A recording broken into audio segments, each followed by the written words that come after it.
ধর বলে মনে করে, এক টুকরা রুটির জন্য অথবা এক ফোঁটা এক ঘটি পানির জন্য কাফেরের কাছে হাত পেতে দাঁড়ায়া থাকে।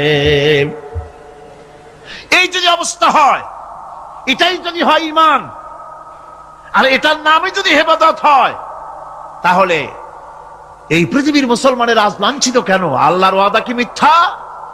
নাউযুবিল্লাহি মিন যালিক। আমাদের ইবাদত যদি ঠিক হয়, যদি সত্যিকারের ইবাদত যদি আমরা করে থাকি, তাহলে ক্ষমতায় ইমানদারেরা নাই কেন? বিশ্ব জুড়ে মুসলমানেরা লাঞ্ছিত কেন?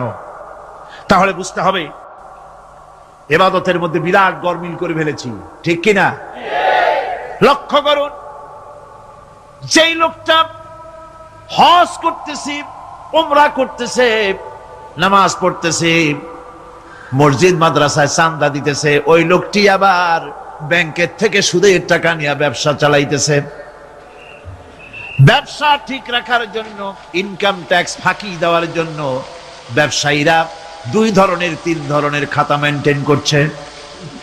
কথা ঠিক কিনা? মিথ্যা কথা বলছি, ঘুষ দিতেছি, বেশি করে বিদ্যুতের বিল যাতে না আসে সেজন্য যারা বিদ্যুৎ লাইনে আছে তাদেরকে পয়সা দিয়ে ম্যানেজ করতেছে, ঠিক কিনা? মিল কল কারখানা যাদের আছে, লক্ষ লক্ষ টাকা বিদ্যুৎ বিল হয়, কিন্তু লাইনম্যানদের সঙ্গে ম্যানেজ করে গভর্নমেন্টকে ফাঁকি দেওয়া হচ্ছে, ঠিক কিনা গো? তোমার নামাজের দাম কি? তোমার হজের 4 পয়সা দাম নাই। তুমি রাষ্ট্রকে ফাঁকি দিয়েছো, তুমি জনগণকে ফাঁকি দিয়েছো, তুমি দেশের শত্রু। টেলিফোনের বিল হাজার হাজার টাকা, লাখ টাকার বেশি বিল হয়, লাইনম্যানের সঙ্গে ম্যানেজ করে 500, 700, 2000 টাকা দিয়ে সারিয়ে দেয়, ঠিক কিনা? এরা জাতির শত্রু, দেশের শত্রু। এদেরকে ফায়ারিং স্কোয়াডে নিয়ে প্রাস ফায়ার করে উড়ায় দেওয়া উচিত। এরা দেশের দুশমন। আল্লাহর গোলাম হতে হলে ভুল করে বসেছি ইবাদতের অর্থ করতে, শুধু নামাজ, রোজা, হজ, যাকাত, মাজারে কিছু চাঁদা দেওয়া, আগরবাতি, মোমবাতি, চাদর একটা দিয়া, পীর সাহেবরে 10,000 টাকা চাঁদা দিয়া, মোছে তেল মাইখা দাঁত বাইর করে হাসে। বেহেশতে তো গেছি, আর দেরি করে। বেহেশত তুমি যাবা, এত সহজ? দেশকে ফাঁকি দিছো, দেশকে ফাঁকি দিয়েছো, জনগণকে ফাঁকি দিয়েছো, নিজের মেয়েকে ফাঁকি দিয়েছে। বিবাহের সময় টাকা পয়সা দিয়া বিবাহ টিবাহ করায় দিল। ব্যবসা, ধানি সম্পত্তি, বাড়ির সম্পত্তি সব ছেলেদেরকে দিয়ে দিল, মেয়েটারে ফাঁকি দিয়ে দিল। দেয় না এরকম? ফুপুকে ফাঁকি দিল, বোনকে ফাঁকি দিল। এরপরে মোনাজাত করে সবে বরাতে, আল্লাহ আমারে বেহেশত দিও। ফেরেশতারা কয়, মর তুই আগে, বেহেশত তোরে কেমনে দেয় ভালো করে দেখাই দেব না। বেটা তুই যাবি বেহেশতে? এত সোজা? ওটা মামু বাড়ির বারান্দা নাকি? এত সহজ না। সুতরাং সাধারণ মানুষ মারাত্মক ভুল করেছে এখানে। নামাজ, রোজা, হজ, যাকাত ইবাদত, আর কিছু কি ইবাদত মনে করে নাই? আপনার চাকরি আপনার ইবাদত, চাকরিতে ফাঁকি দেওয়া যাবে না। আপনি সুস্থ মানুষ, মেডিকেল লিভ নিয়ে ওয়াজ মাহফিল অথবা কোনো ইজতেমায় যাওয়া যাবে না, কোনো চেল্লা দিতে যাওয়া যাবে না। মেডিকেল লিভ নিয়ে আপনি সুস্থ মানুষ, কেন আপনি মেডিকেল লিভ নিচ্ছেন? আপনি ফাঁকি দিতে পারবেন না। সরকারি চাকরি করেন, মিল কল কারখানায় চাকরি করেন, ফরজ নামাজ পড়েছেন ভালো কথা, সুন্নাত পড়েছেন ভালো কথা, নফল পড়বেন না। জোহরের নফল পড়া বাদ দিন। যদি আপনি চাকরিজীবী হন, চাকরি করেন, ওটাই ইবাদত। এর নাম ইসলাম, এর নাম ইসলাম। গভর্নমেন্ট যে বেতন দেয় সেই বেতনের উপরে সন্তুষ্ট থাকুন, ঘুষ খাইয়েন না।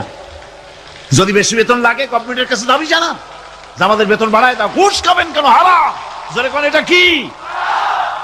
এই ঘুষের টাকা, ঘুষের টাকা মাজারে দিয়া, পীরেরে দিয়া আল্লাহরে খুশি করবেন, এত সহজ না, এত সহজ না। সেই জন্য আমি সব ভাইদের খেদমতে আরজ করব, ইবাদত হচ্ছে জীবনের সব ক্ষেত্রে গোলামি, সকল ক্ষেত্রে গোলামি। চাকরিতে, অফিসে, আদালতে, কলকারখানায়, ক্ষেত খামারে, পার্লামেন্টে, সেক্রেটারিয়েটে, সেনানিবাসে, স্কুলে, কলেজে, বিশ্ববিদ্যালয়, সর্বত্র গোলামি কার? আল্লাহ পাকের। রিজকে হালাল করতে হবে, উপার্জনকে হালাল করতে হবে, সত্যিকারের আল্লাহর গোলাম হতে হবে। আল্লাহ রাব্বুল আলামিন বলেছেন, মা খালাকতুল জিন্না ওয়াল ইনসা ইল্লা লিয়াবুদুন। মানুষ আর জিন জাতিকে আমি সৃষ্টি করেছি আমার গোলামির জন্য। কার গোলামি? ওই গোলামির পূর্ণাঙ্গ নমুনা যদি জানতে চাই, পূর্ণাঙ্গ নমুনা দৃষ্টান্ত লাগবে। কাকে অনুসরণ করব? পূর্ণাঙ্গ ইবাদতের আল্লাহর গোলামির পূর্ণাঙ্গ নমুনার জন্য কোরআনে কারিমে দৃষ্টান্ত সেট করা হয়েছে। হযরত ইব্রাহিম আলাইহিস সালামের আল্লাহ পাক বলেন, ইয ক্বালা লাহু রাব্বুহু আসলিম ক্বালা আসলামতু লিরাব্বিল আলামিন। তার অবস্থা এই ছিল। কার? ইব্রাহিম আলাইহিস সালাম। তার অবস্থা এই ছিল যে তার রব যখন তাকে বললেন আনুগত্যের মস্তককে অবনত করে দাও, তিনি বললেন আমি আমার বিশ্বপালকের সামনে মাথাটা নত করে দিলাম। সুবহানাল্লাহ। কোন শর্ত ছাড়াই মাথা নিচু করে দিলাম। এই পন্থায় তিনি যে পন্থাটা অবলম্বন করেছিলেন, এই পন্থায় চলার জন্য তার সন্তানদেরকেও তিনি হুকুম করেছিলেন। ووصى بها إبراهيم ببنيه ويعقوب يا بني إن الله اصطفى لكم الدين فلا تموتن إلا وأنتم مسلمون। ইয়াকুব এবং ইব্রাহিম আলাইহিস সালাম তার সন্তানদেরকে এই উপদেশ দিয়েছিলেন যে তিনি বলেছিলেন, হে আমার সন্তানেরা, আল্লাহ ছাড়া তোমাদের জন্য আল্লাহ পাক এই দ্বীনকে মনোনীত করেছেন। আল্লাহ পাকের আনুগত্য করবে, তার দ্বীনের প্রতি সারেন্ডার করবে। আর খবরদার মুসলমান না হয়ে যেন তোমরা মরে যেও না। মৃত্যু মুসলমান অবস্থায় থাকবে, অর্থাৎ মৃত্যু পর্যন্ত থাকবে কি অবস্থায়? মুসলমান অবস্থায়। كنتم شهداء إذ حضر يعقوب الموت إذ قال لبنيه ما تعبدون من بعدي। ইয়াকুব আলাইহিস সালাম তার মৃত্যুর সময় জিজ্ঞেস করেছিলেন, ও আমার সন্তানেরা, আমার মৃত্যুর পরে তোমরা কার ইবাদত করবে, তার কার গোলামি করবে? তারা জবাব দিলেন, قالوا نعبد إلهك وإله آبائك إبراهيم وإسماعيل وإسحاق إلها واحدا ونحن له মুসলিমুন। নিঃসন্দেহে আমরা ইবাদত করব, গোলামি করব আপনার রবের, আপনার পিতার রবের, এবং আল্লাহর ইবাদত করব। আপনিও আপনার পূর্বপুরুষ ইব্রাহিম ইসমাইল যে আল্লাহকে ইবাদত করেছে, সে আল্লাহ পাকের ইবাদত আমরা করব এবং তার অনুগত হয়ে থাকব। দাসত্ব এবং পূর্ণাঙ্গ দাসত্বের গোলামির পূর্ণাঙ্গ নমুনা হচ্ছেন হযরত ইব্রাহিম আলাইহিস সালাম। আল্লাহর গোটা জমিন যখন শিরকের অন্ধকারে ডুবে গিয়েছিল, তখন হযরত ইব্রাহিম আলাইহিস সালাম তাওহীদের আলো জ্বালিয়ে দিয়েছিলেন। এই নিবেদিতদের ইমাম হিসেবে আল্লাহ পাক তাকে ঘোষণা দিলেন। কোরআনে কারীম বলছে, وَإِذَ ابْتَلَى إِبْرَاهِيمَ رَبُّهُ بِكَلِمَاتٍ فَأَتَمَّهُنَّ قَالَ إِنِّي جَاعِلُكَ لِلنَّاسِ إِمَامًا। ইব্রাহিমকে তার রব কয়েকটি বাক্য দিয়ে পরীক্ষা করলেন এবং তিনি সেই পরীক্ষাগুলোতে পাশ করলেন। তখন আল্লাহ রাব্বুল আলামিন তাকে বললেন যে আমি তোমাকে গোটা বিশ্ব মানবতার জন্য, গোটা বিশ্বের সমস্ত মানুষের জন্য আমি তোমাকে নেতা বানাবো। সুবহানাল্লাহি ওয়া বিহামদিহি। প্রথম পরীক্ষা হলো, গতকাল বলেছি, সে আগুনের পরীক্ষা। সেখানে আল্লাহ পাক তাকে পাশ করালেন, তিনি পাশ করলেন। দ্বিতীয় পরীক্ষা ছিল বিবি এবং নবজাতক সন্তানকে নিয়ে আল্লাহ হুকুম করলেন, এই বিবি আর বাচ্চারে নিয়ে মরুভূমিতে রেখে আসো। মরুভূমিতে যেখানে ঘর নাই, বাড়ি নাই, সেই জায়গায় বিবি এবং বাচ্চাকে রেখে যাওয়ার সময় তিনি বললেন, রব্বানা ইন্নী আসকানতু মিন যুররিয়াতি বিওয়াদিন গায়রি যী যারইন ইনদা বাইতিকাল মুহাররাম। হায় আল্লাহ রাব্বুল আলামিন, আমি পানি এবং তরুলতাবিহীন এক মরুভূমির ভিতরে আমার বংশের একটি অংশকে এখানে রেখে গেলাম। তোমার ঘরের কাছে পুনর্বাসিত আমি তাদের কাছে, এই ঘরের কাছে, সম্মানিত ঘরের কাছে রেখে গেলাম। পরীক্ষায় তিনি পাশ করলেন। হযরতে হাজেরা প্রশ্ন করলেন, ইব্রাহিম, পানি নাই, খাবার নাই, মানুষ নাই, ঘর নাই, বাড়ি নাই, মরুভূমির ভিতরে আমাকে আমার বাচ্চারে ফেলে রেখে যাচ্ছ কেন? কোনো জবাব নাই। 2 বার 3 বার প্রশ্ন করলেন। এরপরে তিনি আবার প্রশ্ন করলেন, বললেন, ইব্রাহিম, এটা কি আল্লাহর হুকুম নাকি? হযরত ইব্রাহিম আলাইহিস সালাম নিজের কলিজার টুকরা সন্তান আর বিবিকে রেখে যেতেছেন ভারাক্রান্ত মন নিয়ে। তিনি আকাশের দিকে আঙ্গুল উঁচু করে দেখালেন। হযরত হাজেরা বুঝলেন তিনি তো আল্লাহর পয়গম্বর, আমার কোন অপরাধে এভাবে ফেলে যাওয়ার কথা নয়। তিনি বুঝলেন এটা আল্লাহর হুকুম। হযরতে হাজেরা বললেন, ইব্রাহিম রে, নিশ্চিন্ত মনে বাড়ি ফিরে যাও। আমার মনে কোনো চিন্তা নাই, কোনো পেরেশানি আর এখন নাই। আল্লাহর হুকুমে যদি আমাকে এই মরুভূমির ভিতরে ফেলে যেয়ে থাকো, তাহলে আমি ওই আল্লাহর প্রতি এতটা ভরসা রাখি যে এই মরুভূমির ভিতরে জল পানি শূন্য, খাদ্য শূন্য জায়গায় আমি আমার বাচ্চাকে আল্লাহ রব্বুল আলামিন না খাওয়াইয়া মারবেন না। দ্বিতীয় পরীক্ষায় পাশ করল। 3 নম্বরে পরীক্ষা হলো, সন্তান বড় হয়ে গেছে, বুদ্ধি হয়েছে, দৌড়াতে পারে। আল্লাহ রাব্বুল আলামিন হুকুম করলেন, ছেলেকে জবাহ করো। কত বড় আগুনের পরীক্ষা!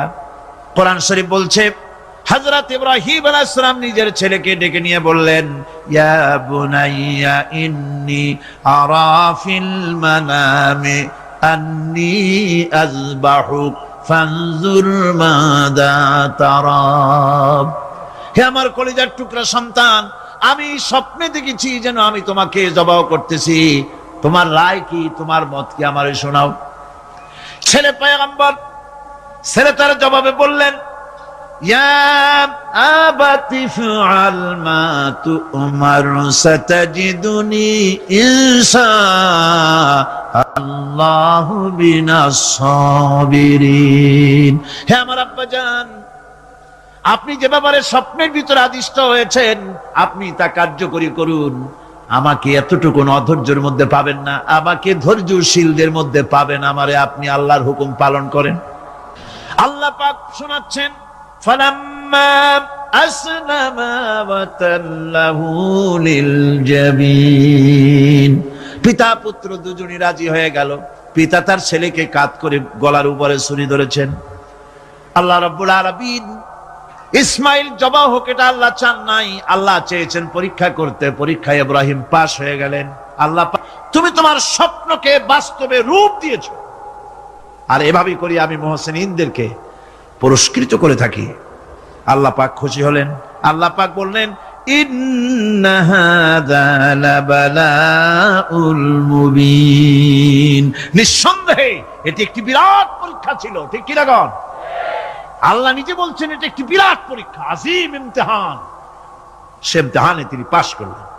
পরীক্ষায় উত্তীর্ণ হওয়ার জন্য রব্বুল আলামিন পুরস্কার দিয়া দিলেন। আল্লাহ পাক বললেন, সালামুন আলা ইব্রাহিম। পড়েন সবাই, সালামুন আলা ইব্রাহিম। ইব্রাহিমের প্রতি আল্লাহ পাক বললেন, ইব্রাহিমের প্রতি সালাম রইল। সুবহানাল্লাহি ওয়া বিহামদিহি। ইবাদত এর আনুগত্যের এই উৎকৃষ্ট দৃষ্টান্ত স্থাপনের পর আল্লাহ পাক তার গোটা বিশ্বের মুসলমানদেরকে কিয়ামত পর্যন্ত ইব্রাহিম আলাইহিস সালামকে জাতির পিতা বানায়া দিলেন। সুবহানাল্লাহ। কইতে ইচ্ছা করে না? এরকমের পরীক্ষা কোন পিতারা দিতে পারছে নাকি? গোটা বিশ্বের সমস্ত মানব মণ্ডলীর জন্য আল্লাহ পাক ইব্রাহিম আলাইহিস সালামকে কিয়ামত পর্যন্ত জাতির পিতা হিসাবে ঘোষণা করেছেন। সুবহানাল্লাহ।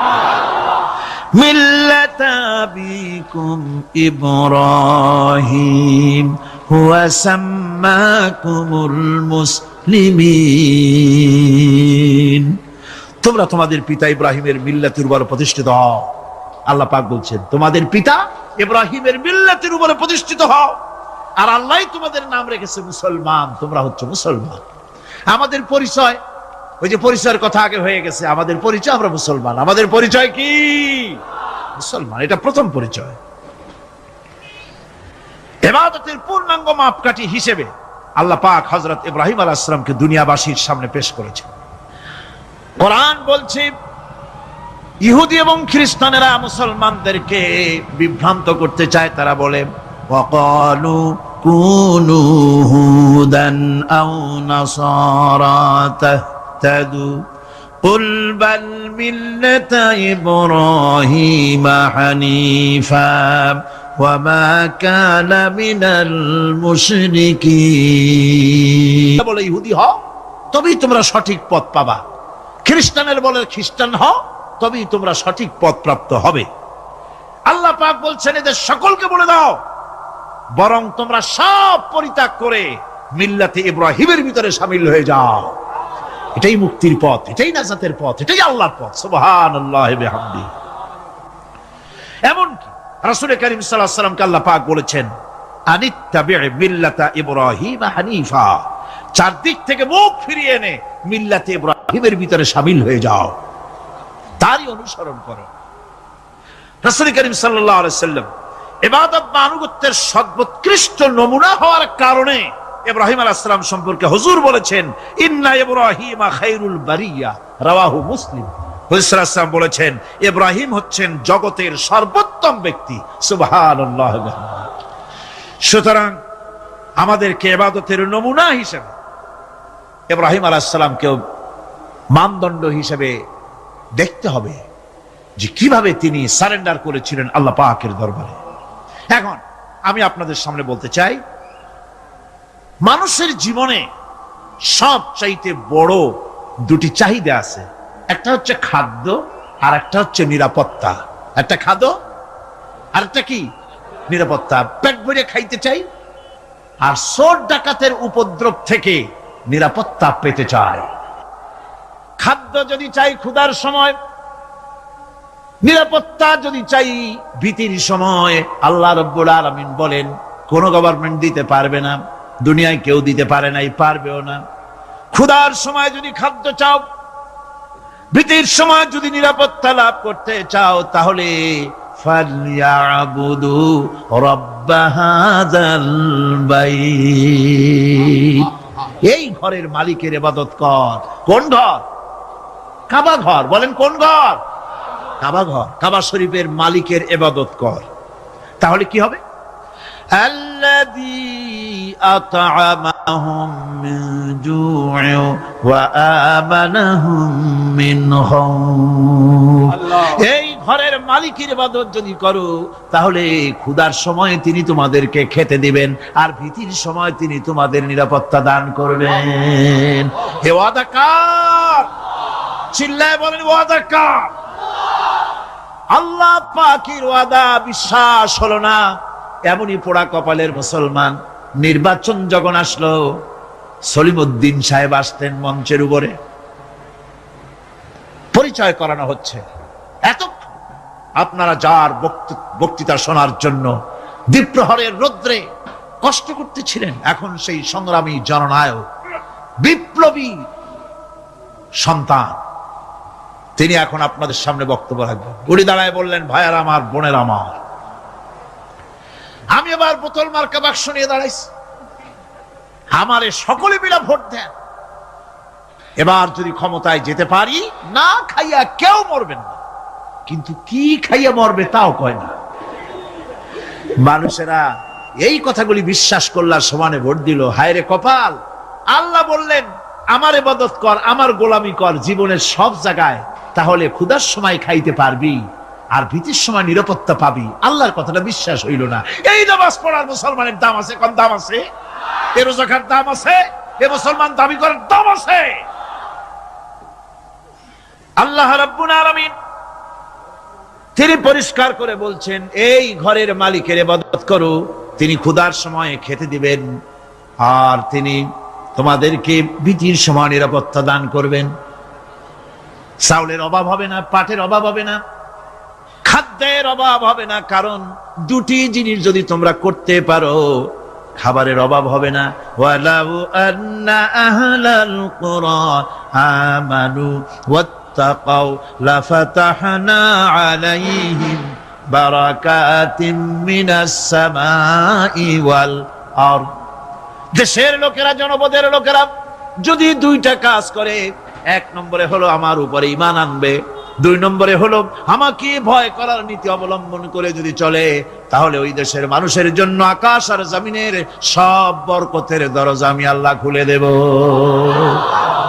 আল্লাহর ওয়াদা। আল্লাহ পাকের নিকট মানুষের সবচাইতে বড় দাবি কি? আল্লাহর কাছে মানুষের সবচাইতে বড় দাবি কি করতে পারেন? পারেন না। আল্লাহ পাকের কাছে মানুষের শ্রেষ্ঠ দাবিটা আল্লাহ নিজেই শিখাই দিয়েছেন। আমার কাছে দাবি কর, ইহদিনাস সিরাতাল মুস্তাকিম। আয় আল্লাহ, একটা সোজা, একটা সরল রাস্তা আমারে দাও, একটা সহজ পথ আমারে দাও।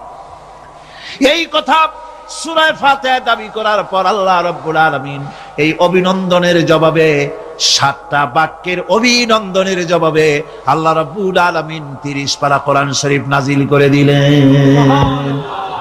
সূরা ফাতিহার এই সওয়ালের জবাবে আল্লাহ পাক বললেন, ওয়া আনি'বুদুনি হাযা সিরাতুম মুস্তাকিম। সোজা রাস্তা চাও, আমার গোলামি করো, ইবাদত করো। সব জায়গায় ইবাদত, গোলামি করাই লাগবে। আমার কাছে সোজা রাস্তা চাও, সোজা রাস্তা হলো আমার গোলামি করা। কার গোলামি? বেহেশতে যেতে চান? আমি আস্তে জিজ্ঞাসা বলে আপনারও আস্তে জবাব দিলেন। বেহেশতে যেতে চান? সুবহানাল্লাহ। এমন কোন মানুষ আছে নাকি যে বেহেশতে যেতে চায় না? মদ খোর যাইতে চায়। সবাই, আমরা সবাই বেহেশতের আশা করি, ঠিক কিনা? আল্লাহ রাব্বুল আলামিন বলেন, বেহেশতে যদি যেতে চাও তাহলেও ইবাদত করা লাগবে, ইবাদত ছাড়া জান্নাতে যাওয়া যাবে না। ফাদখুলি ফি ইবাদি ওয়াদখুলি জান্নাতি। সর্বপ্রথম আমার বান্দার মধ্যে দাখিল হয়ে যা, আমার গোলামির মধ্যে দাখিল হওয়া, আমার গোলাম হয়, এরপরে আমার জান্নাতে চলে যা। আগে গোলাম হবি, তারপরে কোথায় যাবি? জান্নাতে যাবে। আগে গোলাম হ, আগে গোলামির খাতায় নাম লেখা, আগে সত্যিকারের আমার বান্দা হ, গোলাম, এরপরে জান্নাতে যাওয়া যাবে। জান্নাতে যাইয়া আল্লাহর সাথে কি দেখা করতে চাই? আল্লাহর সাথে দেখা করতে চাই। আল্লাহ রাব্বুল আলামিন বলেন, ফামান কানা ইয়ারজু লিকা রাব্বিহি ফালইআমাল আমালান সালিহান ওয়ালা ইউশরিক বিইবাদাতি রাব্বিহি আহাদা। তোমাদের মধ্যে যদি কেউ আল্লাহর সঙ্গে, তার রবের সঙ্গে যদি কেউ দেখা করতে চায়, তাহলে সে যেন ভালো ভালো কাজ করে, নেক কাজ করে, আর তোমার রবের সাথে অর্থাৎ আল্লাহ রাব্বুল আলামিনের সাথে ইবাদতের মধ্যে যেন কাউকে শরীক না করে। শিরক যদি না করো, খাঁটি গোলাম, খাঁটি বান্দায় যদি পরিণত হতে পারো, কিয়ামতের দিন আল্লাহ রাব্বুল আলামিনের সঙ্গে দিদার নসিব হয়ে যাবে। সুতরাং আল্লাহ পাকের গোলাম হতে হবে জীবনের সকল ক্ষেত্রে। এই গোলামি করব কতদিন? কতদিন গোলামি করব? এই প্রশ্নের জবাবে আল্লাহ রাব্বুল আলামিন কোরআনে কারীমের মধ্যে জবাব দিয়ে দিয়েছেন, ওয়া'বুদ রাব্বাকা হাত্তা ইয়াতিয়াকাল ইয়াকিন। মৃত্যু পর্যন্ত, যতক্ষণ না নাক দিয়ে শেষ প্রশ্বাসটি, নিঃশ্বাসটি বেরিয়ে যাচ্ছে, ততক্ষণ পর্যন্ত আনুগত্য, গোলামি সবটা হবে কার? জোরে চিল্লা এখন কার? দুনিয়া আল্লাহ পাক আমি এদেরকে এরকম বলি নাই আমার পূজা করার জন্য, আর আমার পূজা করেছে। আজ আমাদের অবস্থাই হয়ে কাউকে এজেন্সি দেন নাই যে সন্তান দেবে এরা, শিক্ষার বরকত দেবে ওরা, জমিনের ফসল দেবে তারা। এইরকম হিন্দু ধর্মে যেভাবে 33 কোটি খোদা আছে, এক এক খোদার এক এক দায়িত্ব। দেশে প্রেসিডেন্ট থাকে, প্রধানমন্ত্রী থাকে, দেশ চালাবার জন্য মন্ত্রণালয় ভাগ করে দেয়। যেহেতু মানুষের দুর্বলতা আছে, দুর্বলতা আছে কার? মানুষের, একা সব পারে না বলে মন্ত্রণালয় থাকে। আল্লাহ কি এতই দুর্বল যে অনেকগুলি মন্ত্রণালয় খুলে বসছে?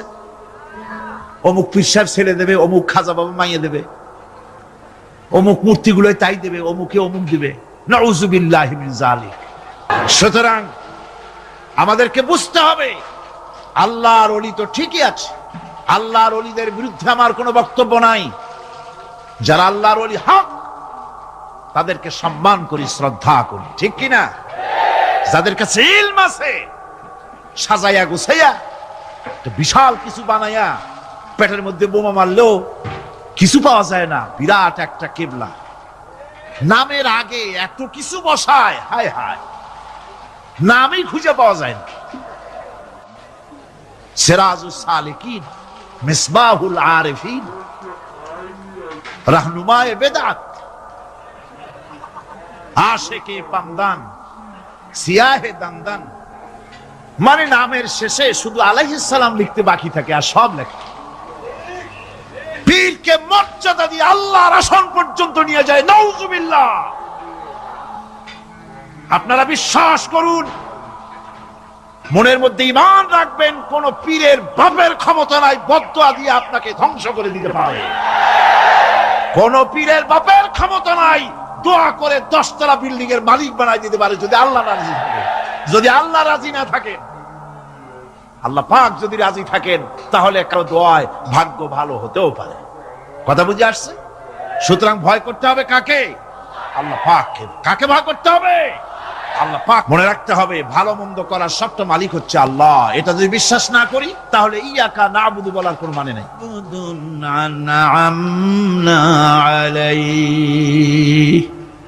তিনি তো একজন বান্দা, তিনি আমার বান্দা ছাড়া আর কিছুই নন। আমি তার প্রতি অনুগ্রহ করেছি। কবরের কাছে যারা এসেছিল, দাফন হয়ে যাওয়ার পর এই লোকগুলি 40 কদম যেতে যতক্ষণ লাগে, এর মধ্যেই দুজন ফেরেশতা এসে যাবে, এসে জিজ্ঞেস করবে, মান রব্বুকা, তুমি কোন দল করতে? ওটা তাদের জানার দরকার নেই। হযরত ওসমান রাদিয়াল্লাহু তাআলা আনহু কবরের কাছে গিয়ে খুব কাঁদতেন। সাহাবায়ে কেরাম প্রশ্ন করেছেন, হুজুর, রাসূল করিম সাল্লাল্লাহু আলাইহি ওয়াসাল্লাম যখন জান্নাত ও জাহান্নামের ওয়াজ করেন, তখনও তো এত বেশি আপনি কাঁদেন না যত বেশি কাঁদেন কবরের কাছে এসে, কারণ কি? হযরত ওসমান রাদিয়াল্লাহু তাআলা আনহু বলতেন, আমার সাথীরা, আমি আমার হাবিবের কাছে, আল্লাহ রাব্বুল আলামিনের রাসূলের কাছে আমি শুনেছি, এই কবরটাই হলো প্রথম স্টেশন, এই কবরটাই হলো প্রথম ইমিগ্রেশন কাউন্টার। এই জায়গায় যদি কেউ ধরা পড়ে যায়, কারো যদি চার্জশিট হয়ে যায়, সব জায়গায় ধরা পড়ে যাবে, হাসরে মিজানে সিরাতে কোনো জায়গায় নাজাত পাবে না। আর এই কবরটা যদি কেউ মুক্তি পেয়ে যায়, মিজান সিরাত হাসর সব জায়গা থেকে আল্লাহ তারে ভালোভাবে পার করে দিবেন। এটা হলো আসল জায়গা, মারাত্মক জায়গা, খুব মারাত্মক জায়গা। আমি এটাকে ইমিগ্রেশন কাউন্টার বলেছি আমার ভাষায়।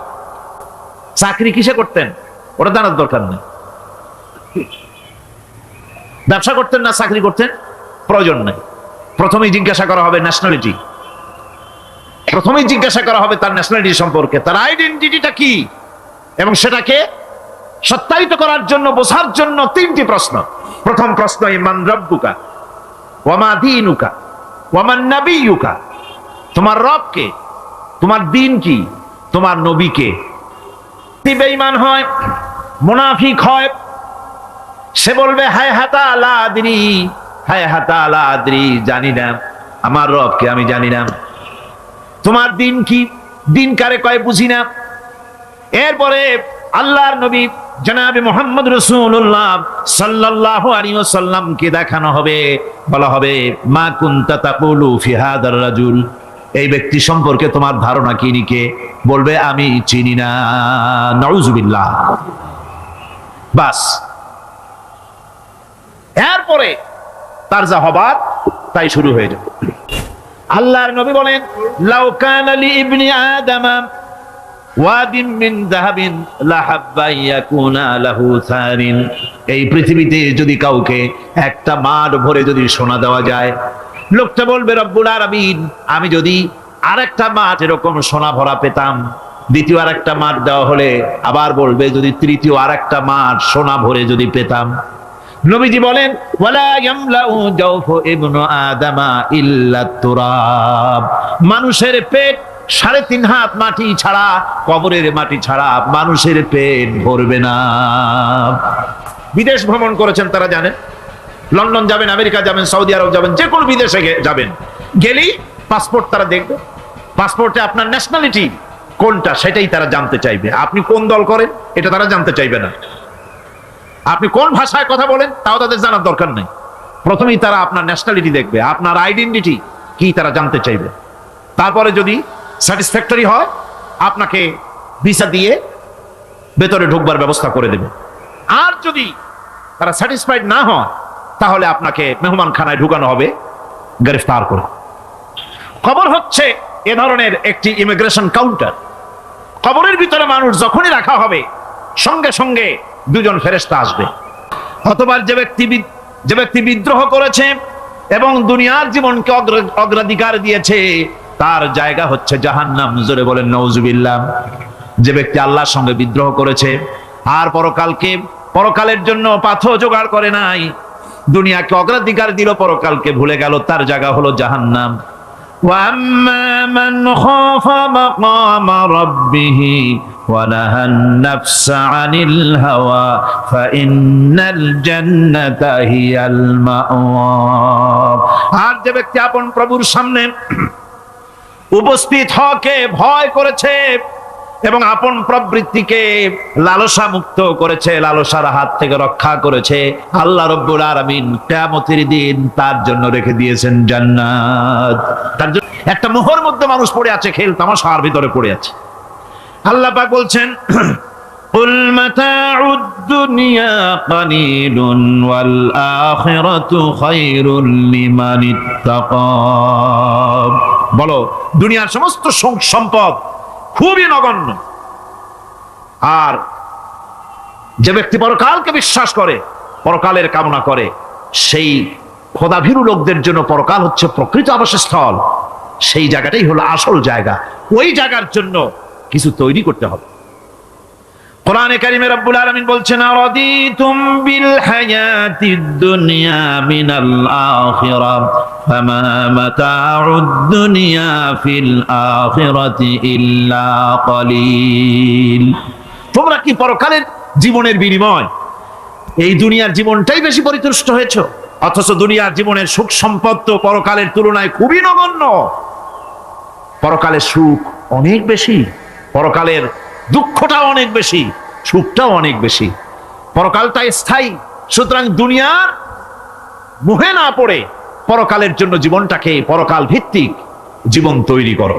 এই দুনিয়ার মোহে পড়ে থাকলে পরে দুনিয়ায় যারা অগ্রাধিকার দিবে দুনিয়াকে পরকালের তুলনায়, জবাব দিতে পারবে না কবরের ভিতরে গিয়া। আর যারা পরকালকে অগ্রাধিকার দিবে, দুনিয়ার চাইতে পরকালকে বেশি অগ্রাধিকার দেবে আর আল্লাহর ভয় কলিজার ভিতরে রাখবে, কবরের জবাব সঠিকভাবে দিতে পারবে, কিয়ামতের দিন আল্লাহ রাব্বুল আলামিন তাদের জন্য জান্নাত দান করবেন। জোরে বলেন আমিন। দুনিয়াটা হচ্ছে দুনিয়া যেখানে আমরা আছি। আমি আগেই বলেছি দুনিয়া হচ্ছে আদনা শব্দ থেকে এর উৎপত্তি হয়েছে। তুচ্ছ, নিকৃষ্ট, এটার দাম নাই, এটার মূল্য নাই। হযরত ইবনে কাইয়িম রাহিমাহুল্লাহ নওয়ারাল্লাহু মারকাদাহু ওয়া জাআলাল জান্নাতা মাথওয়াহু, হযরত ইবনে কাইয়িম তিনি বলছেন, সুন্দর করে বলছেন দুনিয়া সম্পর্কে, মা মাদা ফিদ দুনিয়া আহলামুন ওয়া মা বাকিয়া মিনহা আমানি ওয়াল ওয়াক্তু বাইনাহুমা দায়ুন। মা মাদা ফিদ দুনিয়া আহলামুন, জীবনের যে অংশ ফেলে এসেছি সেটা আজ একটা স্বপ্ন। ওয়া মা বাকিয়া মিনহা আমানি, আর জীবনের যে অংশ সামনে বাকি আছে সেটা এখন একটা আকাঙ্ক্ষা। ওয়াল ওয়াক্তু বাইনাহুমা দায়ুন, আর এর মাঝখান থেকে সময় সব চলে যাচ্ছে। কত বড় কথা চিন্তা করেছেন? জীবনের যে অংশ ফেলে এসেছি তা আজকে স্বপ্ন, তা কি বলেন? স্বপ্ন। আর সামনে যা আছে সেটা আকাঙ্ক্ষা, আর মাঝখান থেকে সময় সব চলে যাচ্ছে। এরপরে তিনি বলছেন ওয়ামাইয়া সাহাবিদ দুনিয়া ইয়াকুন মিসলা কাবিদিন আলাল মাই খালাতুহু ফুরুজুল আসাবিঈ। দুনিয়াদারের অবস্থা হচ্ছে এই, কেউ যদি দুই হাতে পানি খামসায় ধরে, দুই হাতে কি ধরছে বলে, দুই হাতে পানি খামসায় ধরেছে, খুব মজবুত করে ধরেছে, 2 মুঠ পানি, বলেন থাকবে কতটুকু? কতটুকু থাকবে? 1 ফোঁটাও থাকবে না। কারণ তার আঙ্গুলের ফাঁক তার সাথে খেয়ানত করবে, আঙ্গুলের ফাঁক দিয়া পানিগুলি সব বেরিয়ে চলে যাবে। সুতরাং দুনিয়া যারা চায় তারা ঠিক পানি খামসায় ধরলে পানি যেমন হাতের ভেতর থেকে খেয়ানত করে চলে যায়, যারা দুনিয়া চায় দুনিয়াও তাদেরকে এভাবে ফাঁকি দিয়ে চলে যায়। আরো চাই, আরো চাই, চাওয়ার কোনো শেষ নাই। মানুষ এভাবে করে দুনিয়ার মহব্বতে এমনি পাগল হয়ে যায়, শুধু দুনিয়ার মহব্বত, পরকালকে বেমালুম ভুলে যায়। আমি কিন্তু এই কথা বুঝাতে চাই নাই যে পরকালের মহব্বতে, পরকালের ভয়তে বা পরকালের জন্য দুনিয়া আপনি বাজার ঘাট, বেচা কিনা, ব্যবসা বাণিজ্য সবকিছু ভুলে যান না, তা নয়। ভুল বোঝার কোনো কারণ নাই। পরকালকে অগ্রাধিকার দিতে হবে, মানে দুনিয়াটা চিরস্থায়ী জায়গা নয়। চিরস্থায়ী হচ্ছে কোনটা? আখিরাত। চিল্লা এখন কোনটা? সুতরাং এখানে যা করতে হবে, আখিরাতে জবাবদিহিমূলক জীবন যাপন করতে হবে। আপনি ব্যবসা করবেন, ওজনে কম দিতে পারবেন না, আপনি খাদ্যে ভেজাল দিতে পারবেন না, চুরি করতে পারবেন না, ডাকাতি করতে পারবেন না, জেনা করতে পারবেন না, বদমাশি করতে পারবেন না, মদ খেতে পারবেন না, সন্ত্রাসী হতে পারবেন না, হাইজ্যাকার হতে পারবেন না, চাঁদাবাজ হতে পারবেন না, মুনাফাখোর হতে পারবেন না, আপনি সোনা কারবারি হতে পারবেন না, ঘুষখোর হতে পারবেন না, সুদখোর হতে পারবেন না। এই সব কাজ পরকালকে বিশ্বাস করলেই এ সমস্ত কাজ থেকে মানুষ বিরত থাকতে পারে। কথা ঠিক কিনা? এটাই হচ্ছে। সুতরাং এই পৃথিবী থাকবে না, এটা কি চিরকাল থাকবে না? এর একটা পরিসমাপ্তি ঘটবে। যেমন করে সারা বছর লেখাপড়া করার পর কলেজে, বিশ্ববিদ্যালয়, মাদ্রাসায়, হাই স্কুলে, সব জায়গায় সারা বছর লেখাপড়া করার পর যেমন পরীক্ষা দেওয়ার একটা দিন আসে, সারা বছর ব্যবসা করার পর হিসাব নিকাশ করার যেমন একটা সময় আসে, সারা মাস চাকরি করার পর বেতন পাওয়ার যেমন একটা দিন আসে, সারা জীবন চাকরি করার পর পেনশন পাওয়ার যেমন একটা সময় আসে, অনুরূপ ভাবে এই দুনিয়া যেদিন শেষ হয়ে যাবে, আল্লাহ নির্ধারিত সময় শেষ হয়ে যাওয়ার পর একটা সময় আসবে যখন আল্লাহ রব্বুল আলামিন সব শেষ করে দিবেন, লন্ড ভন্ড হয়ে যাবে, কিছুই থাকবে না।